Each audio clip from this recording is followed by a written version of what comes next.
Bismillahirrahmanirrahim. Alhamdulillahi rabbil alamin. Wassalatu wassalam ala asrafil anbiya'i wal mursalin Sayyidina wa maulana Muhammadin wa ala alihi wa sahbihi ajma'in. Rabbi shrah li sadri wa yassir li amri wahlul 'uqdatam min lisani yafqahu qawli. Hasbunallah wa ni'mal wakil, ni'mal maula wa ni'mal nasir.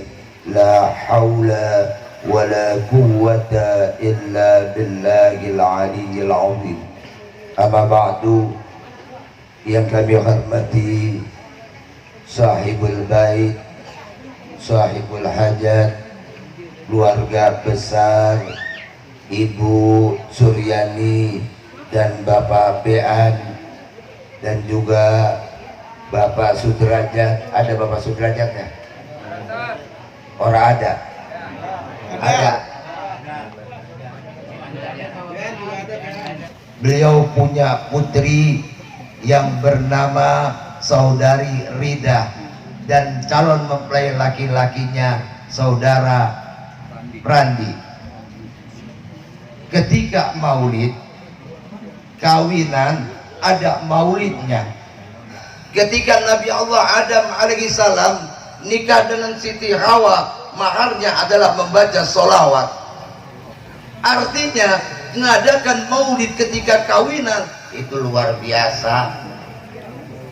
Pertanyaan bagi kita, kenapa maharnya ketika itu bersolawat kepada baginda Nabi? Pertanyaan saya kepada bapak-bapak, alam semesta dulu diciptakan apa manusia dulu? Majlis sama nyata asal, jangan jawab dah. Saya tanya, jawab yang kencang. Kita udah serak suara kita, emang banyak pentas kali ya, manggung mulu, dia belum perkutut. Banyak rokok juga. Bahwa saya tanyakan kembali, jawab yang jelas.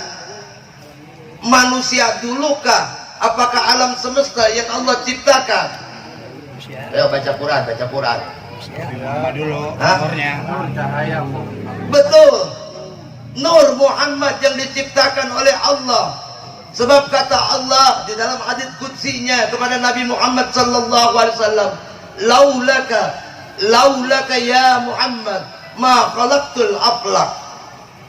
Jika bukan kamu ya Muhammad, tidak aku ciptakan alam semesta ini. Jadi alam semesta ini tercipta karena Nur Muhammad sallallahu alaihi wasallam, zat Muhammad sallallahu alaihi wasallam. Maka ketika diciptakan alam semua, Nur Muhammad lebih dahulu, maka diciptakan alam semesta, diciptakan surga luar biasa. Kemudian diciptakannya manusia, yaitu Nabi Allah Adam alaihissalam. Ketika Nabi Allah Adam alaihissalam bertemu dengan Siti Hawa, nikah dengan membaca sholawat, ya luar biasa. Jangan khawatir ketika kita kawinan, jangan berpikiran untung rugi. Apalagi tadi dibacakan oleh tim hadrah, luar biasa saudara. Kalau kita tahu maknanya, Rasulullah sallallahu alaihi wasallam hadir sekarang ini,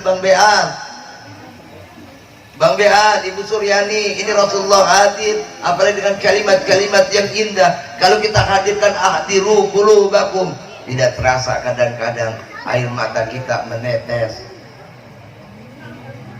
Ini luar biasa. Walaupun tim hadroh kadang-kadang saya kasihan, pulang malam udah bawa besek, kadang-kadang di motor, dimakan sama emaknya udah dingin. Kan gitu ya. Kemudian dibayar 500.000, orangnya 20 orang. Berapa kira-kira ada? Belum pimpinannya yang gede, kebagian tong 20.000. Emaknya nungguin kapan anak gua pulang. tapi kebagian 20.000 ya Tong ya. Alhamdulillah. Yang kita harapkan bukan itu sebetulnya. Kalau kalian sadari kalimat-kalimat di dalam maulid itu kita yakini, insya Allah keberkahan akan terjadi. Diadakan maulid ketika kawinan. Pernah saudara cerita ini mungkin sudah kita pernah baca atau kita pernah dengar, yaitu Imam Basar Khafi. Syekh Imam Basar Khafi luar biasa nih. Siapa Syekh Imam Basar Khafi itu? Dia itu ngajinya kagak bisa, kadang-kadang cuman dia taat kepada gurunya. Jika gurunya pengen wudhu, dia menyediakan air. Jika gurunya pengen berangkat, dia menyiapkan sendal-sendal gurunya. Bahkan sendal gurunya dikekepin, nggak peduli kotor apa kagak. Ada orang begitu, sendal gurunya dikekepin. Ada? Agak. Sendal gurunya hilang, nggak biarin.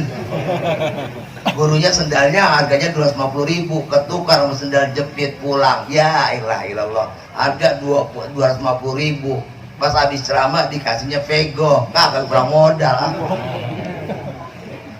Namun ketika pulang ke rumah, istrinya pengen ngadain acara, duit emang segitu-gitunya, disuruh belanja.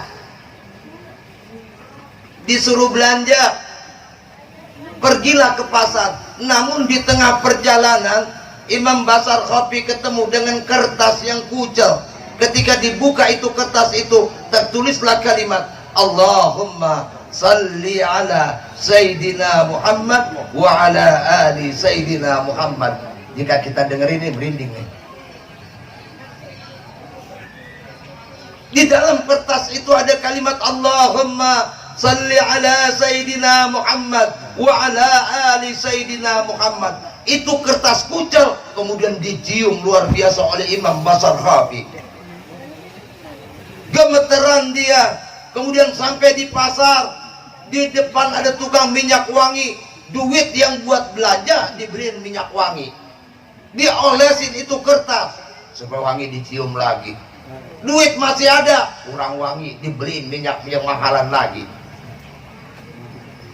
Tuh kertas diwangiin lagi, kurang wangi lagi, dibeliin lagi, sehingga duitnya habis, saudara. Lah kira-kira kalau kita suruh pasar, suruh belanja, duit habis, pulang bagaimana? Coba dah kita pikirin.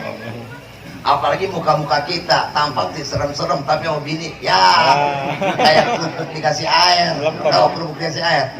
Melempem. Boleh lu sangar. Hebat banget perempuan ya. Boleh kita sangar, tapi kepada istri kita disuruh belanja, duit habis. Kira-kira bagaimana ya? Udah nyangka sama bininya di balik, ya bang, lu toh lol gitu ya. Udah tahu bang, duit segitu-gitunya, lu bagaimana sih? Pikiran kita.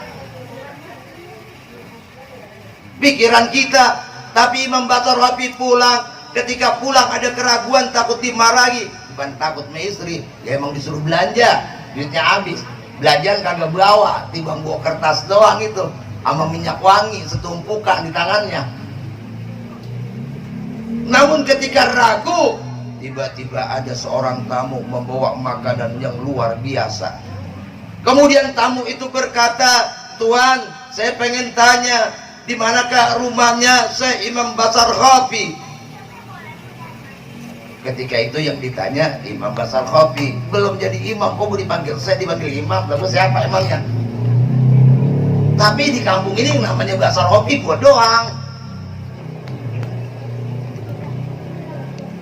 Akhirnya apa? Kata Imam Basar Khafi, kamu lurus nanti belok, di situ ketemu rumahnya Basar Khafi. Kemudian ada lagi yang datang bawa buah-buahan, di mana rumah Imam Basar Khafi. Masya Allah. Kata Imam Basar Khafi di situ, tapi aneh, kok dipanggil saya, ngaji nggak bisa. Ya makanya dalam ilmu ma'rifat ada yang disebut ilmu laduni, yang langsung dari Allah. Kita nggak lihat penampilan seseorang. Kalau memang Allah berikan, kata Allah sesuai dengan sabda Rasulullah sallallahu alaihi wasallam, mayurdillahu bihi khairan yufaqihu fiddin. Siapa orang yang dikehendaki oleh Allah akan diberikan pemahaman tentang agama. Luar biasa. Kemarin ada kontroversi, saya bilang sebetulnya yang ngajar kita bukannya guru. Guru cuman wasilah membimbing kita. Yang mengajarkan kita sebetulnya Allah. Apa ada dalilnya? Ada. Di mana? Di dalam surat Al-Alaq. Alamal insana ma lam ya'lam. Mengajarkan manusia apa yang belum dia tahu. Siapa yang mengajarkan kita? Allah. Tapi wajib berguru, sebab guru yang membimbing kita. Kembali lagi kita persoalan Imam Basal Khafi. Ternyata apa? Kecintaan kepada Rasulullah Muhammad sallallahu alaihi wasallam. Entah siapa orang yang bawain buahan dan makanan itu ke rumahnya.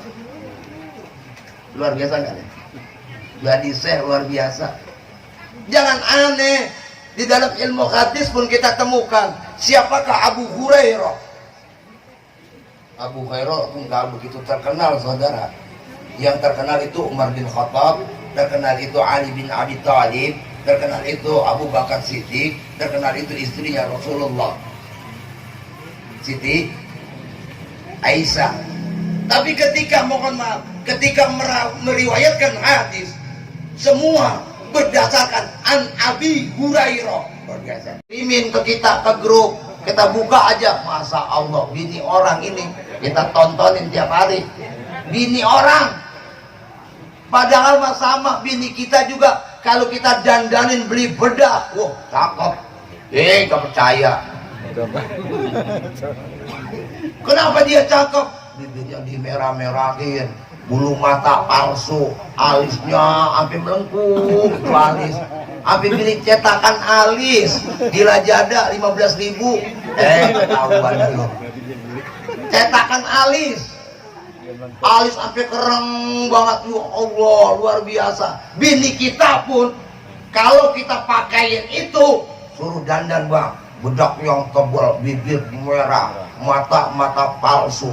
Makanya kalau artis cakep kelihatannya, kalau dia dandan, dia habis mandi kagak punya alis, ih kayak pocong, ih kayak jin, alisnya kagak ada. Kagak percaya. Coba kalau mereka orang-orang yang cakep misalnya di TikTok itu kita lihat, kita tertarik, tapi ketika dia tidur alisnya luntur, kagak punya alis. Ya makanya hati-hati kok sekarang musim hujan. Kalau ngalis sampai kagak punya tato aja tuh bawa alis, kagak hilang-hilang tuh tato. Ketika kita mau nikah, cari yang cakep, relatif saya bilang.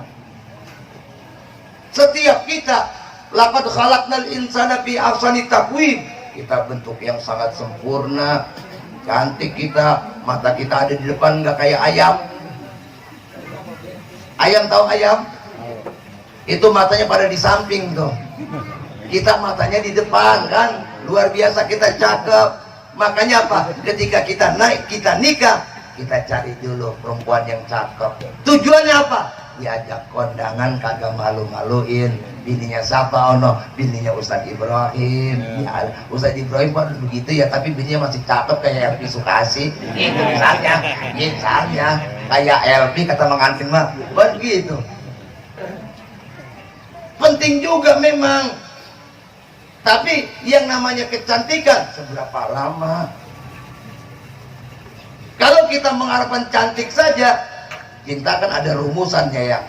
Bisa jadi ketika kita sudah jatuh cinta kepada seorang perempuan, kok biar kok kata peot gua udah ompong. Kok bisa jadi ketika kita jatuh cinta kepada perempuan, orang itu kelihatan cakep banget. Betul nggak? Ketika kita cinta kepada seseorang, kita demen kepada perempuan, bisa jadi yang jelek jadi cakep. Ah, lu juga demen yang begitu? Kata gua, oh udah, pokoknya gua kenal ini orang luar biasa, gua cerita aja kemana-mana. Ya, dikata temannya, perempuan begitu dia demen ya, begitu ya. Tapi kata dia, karena dia jatuh cinta, akhirnya kelihatan cakepnya. Bisa jadi kita juga jatuh cinta. Kenapa kita jatuh cinta? Karena dia memang cantik. Persoalan cantik terbalik-balik jadinya. Orang kita ngelihat orang cantik kita jatuh cinta. Apakah kita ngelihat dia kita cinta jadi cantik? Udah pandangannya pilih dah. Namun sekarang, zaman sekarang kan zaman banyak salon. Semua imitasi. Pantat bisa digedein, dan pakai silikon. Hidung bisa dimancungin, ternyata disuntik. Lama-lama apa? Muka yang udah pada peot tarik benang. Ya kayak gitu ya. Tarik benang, bibir dia operasi. Semua palsu, banyak tuh artis yang palsu, saya kagak sebutin dah. Tete kayak digedein, pakai silikon. Ya elah illallah. Mohon maaf, itu kecantikan itu yang nggak murni. Boleh kita dandang, tapi jangan merubah ciptaan Allah. Allah lebih tahu kenapa struktur kita seperti ini. Kalau kita rubah, mungkin kagak bagus. Allah luar biasa lukisannya tuh kepada manusia. Ketika kita mau nikah, cantik boleh kita cari, ganteng boleh kita cari, boleh agar semangat dalam hidup. Kemudian yang kedua, kita mesti cari orang yang punya harta. Harta memang bukan segala-galanya. Tanpa harta, keluarga banyak yang berantem. Perceraian di Bekasi saja, ini banyak perempuan nuntut cerai. Ketika Covid nuntut cerai. Ngomongnya katanya lakinya pelit. Dulu lagi pacaran royal, ketika kawin pelit, ketipu dah lo. Banyak kan rata-rata begitu. Kita pindah ke laki lain pun sama persoalannya. Kalau kita berbicara harta, memang kehidupan kita butuh harta. Tapi harta bukan jaminan kita bahagia. Berapa banyak orang yang susah, kemudian dapat harta, jual kebun miliaran, ujung-ujungnya kagak pulang-pulang, main jablay. Dapat punya duit jadi main jablay. Enak kok emang ya? Enak kok. Hati-hati dalam berdoa. Hati-hati dalam berdoa kepada Allah. Ketika istrinya berdoa, ya Allah, dalam sholat tahajud, ya Rabb, berikan saya rezeki, usaha suami saya lancar. Kita siapin perangkatnya sebelum doa diterima oleh Allah. Saya khawatir ketika doa kita diterima, ternyata harta dan suami kita bisnisnya luar biasa. Yang dulu tadinya timbang ukur tanah orang, asal ada tanah dijual, diukur. Terus engkau berdoa supaya suaminya, waduh, ternyata yang tadinya timbang ngopi jutaan ngomongnya, engkau berdoa ketika tahajud, suami punya duit miliaran. Apakah kita bahagia? Bahagia. Tapi dibalik itu, hati-hati kok, laki kawin lagi. Lah lagunya nambah. Lah orang dari kali punya duit, lah kawan dah tuh nyeredeng aja kayak yang ya kan cupang. Ini luar biasa. Makanya harta boleh, tapi semata-mata bukan harta. Begitu pula ketika kita nikah, wajib hukumnya kufu sederajat. Ada laki-laki misalnya emang pikirannya kotor, kalau gua kawin sama dia banda bapaknya banyak, sama tahu gua kawin sama dia nggak lama bapaknya mampus, kan gitu bapak. Jangan, itu dosa, nggak boleh. Tapi apakah bahagia? Berapa banyak saudara laki-laki yang dompleng kepada istrinya, ketika dia dompleng agak punya harga diri itu laki-laki. Pak, itu cucian jemurin. Pak, itu ngepel pak, kotor banget. Kenapa? Karena harga dirinya tidak ada. Dia nikah dengan yang lebih kaya. Ujung-ujungnya apa? Ketika berantem, silakan dong lawan gua. Ini rumah-rumah gua, harta-harta gua. Lu dulu datang kemarin timbang modal kancut, pulang gua kancut sono. Dia dikata, kalau laki udah dikata gitu pak, udah dah, ampun, habis sudah, habis perkara, habis perkara.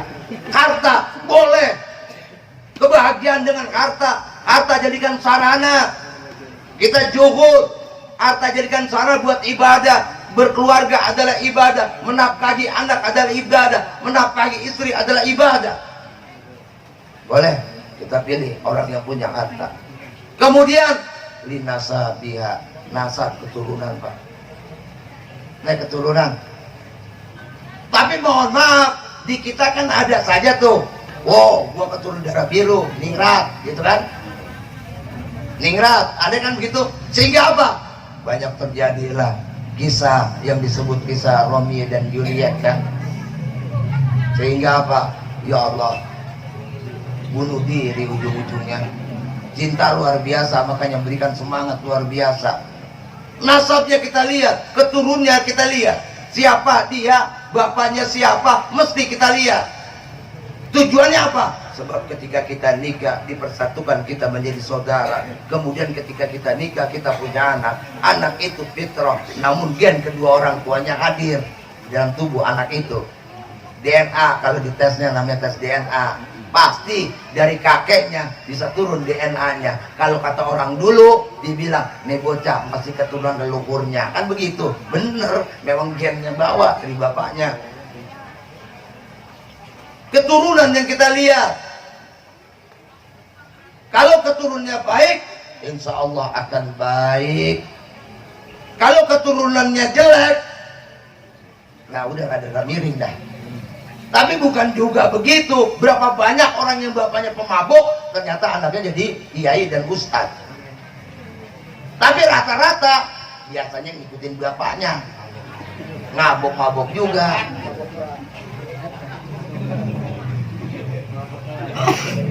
Makanya di sini keturunan penting ketika kita nikah. Terakhir kata Rasulullah, lidiniha, agamanya. So kalau agamanya yang kita pilih, enak hidup Pak. Anak yang sekolahnya sampai aliyah, ketika kita nikah, ketika dia ngomel, lu baca tuh tentang kewajiban perempuan terhadap laki, nggak usah pakai menerangin.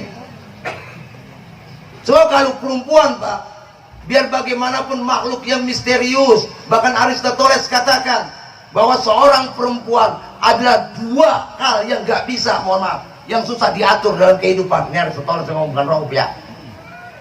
Aristoteles bilang ada dua yang nggak bisa diatur. Yang pertama kata seorang miskin, yang kedua perempuan.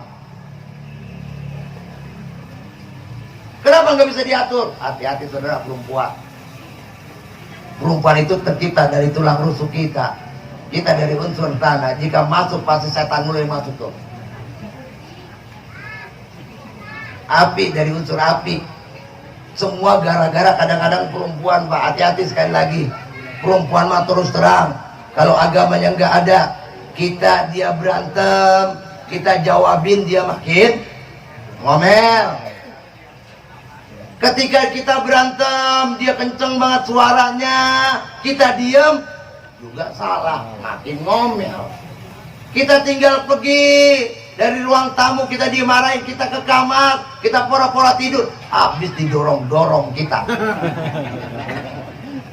Makanya ketika kita mulai action, ketika kita diomelin di ruang makan, kita pura-pura tidur aja ke ruang kamar kita.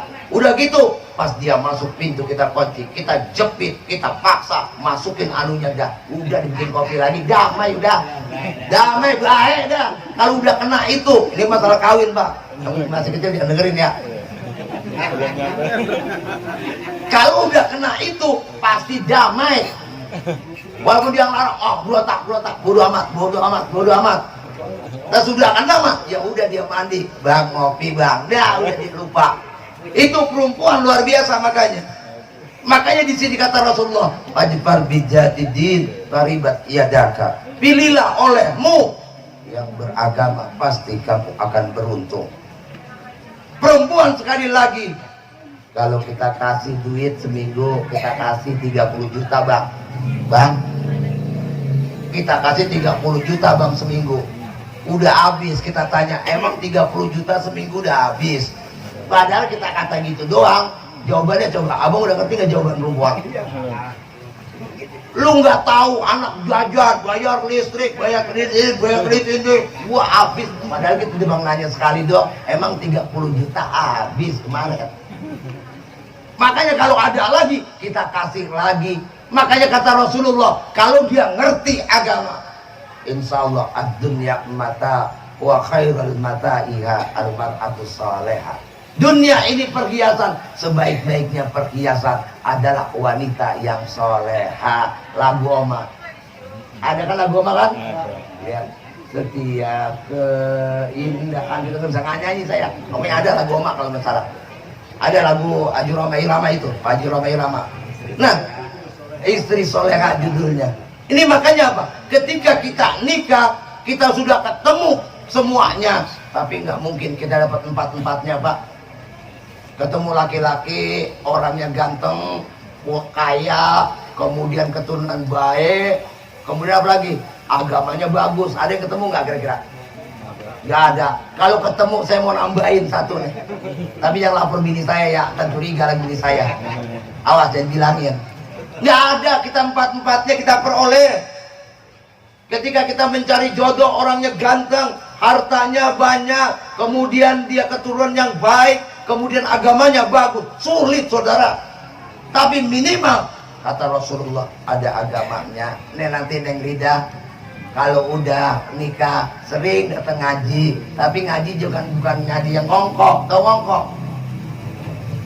Kadang-kadang ngaji diumumin dah, ibu-ibu udah jam sekian yang ada di jalan ditunggu. Pergi ngaji dah. Kemudian baca sholawat bagus, setelah sholawat baca jikiran, udah pada pulang bubar. Timbang bayar ini, bayar ono, bayar seragam, lah kacau. Banyak kan ngaji gitu ya. Ilmunya nggak ada. Ini banyak rata-rata ibu-ibu. Makanya ketika ibu-ibu ngaji, kadang-kadang bahkan ria terjadi. Apalagi udah pakai seragam tuh, wow, luar biasa. Yang pakai emas, kalung panjang, yang seharusnya jilbabnya ditutupin, dibuka tuh jilbab, dilipat-lipat supaya kalungnya kelihatan, gitu kan? Yang punya cincin begini aja, iya po. Emang sekarang mah begitu po, cincin apa bererot? Dilihat orang. Kemudian yang punya gelang keroncong sampai 10 dipakai semua ngaji. Akhirnya nggak bisa diam, dikit-dikit begini, dikit-dikit begini. Iya ini ya, enak kali ya. Ya ampun, dia kagak punya, aja ngadu sama lakinya, bang, mbok anu itu gelangnya sampai berentet, di jarinya emas sampai berentet, kalungnya panjang, abang mah boro-boro. Akbarnya lakinya pulang ngaji diomelin. Coba itu.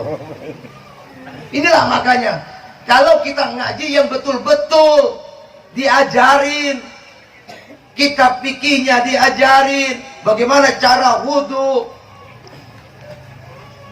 kemudian diajarin akidahnya, wujud kidam bakoknya.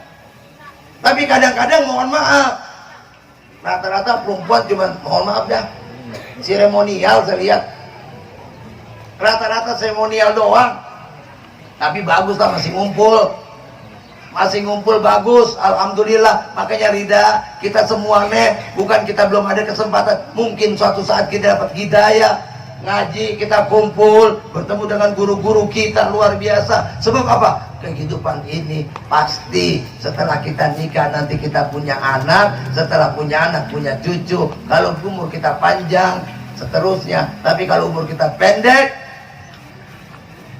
kita akan meninggalkan dunia ini, kita pindah ke alam barza. Inti dari nikah adalah mencari keturunan, zuriyah, keturunan yang soleh dan soleha, yang kemudian apabila kita meninggal maka kita dibacakan doa kayak begini nih, Bang Atim, Bang Bean, orang tuanya semua dibacain Fatihah.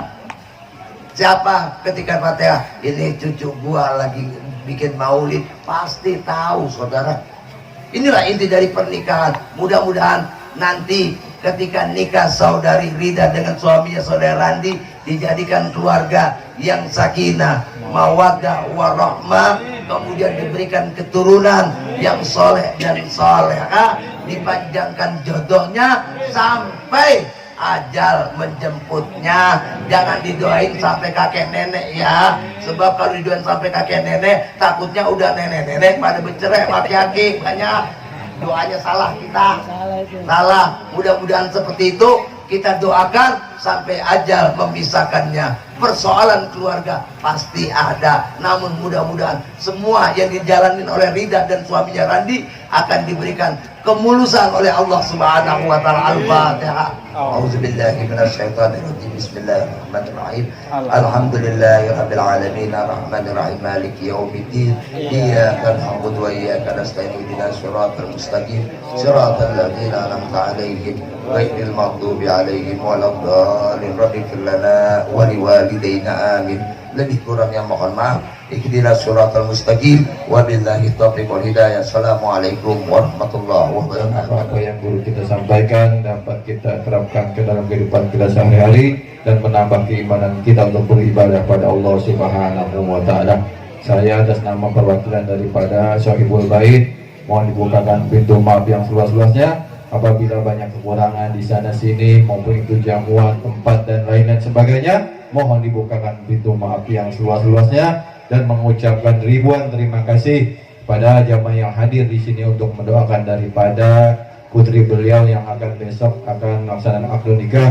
Mudah-mudahan langkah dari Bapak sekalian akan dicatat oleh Allah Subhanahu wa taala sebagai amalan soleh dan diganti oleh Allah Subhanahu wa taala sebaik-baiknya ganti dan sebaik-baiknya balasan. Saya atas nama pembawa acara apabila ada salah-salah kata mohon dibukakan pintu maaf yang seluas-luasnya. Wabillahi taufiq wal hidayah. Wassalamualaikum warahmatullahi wabarakatuh.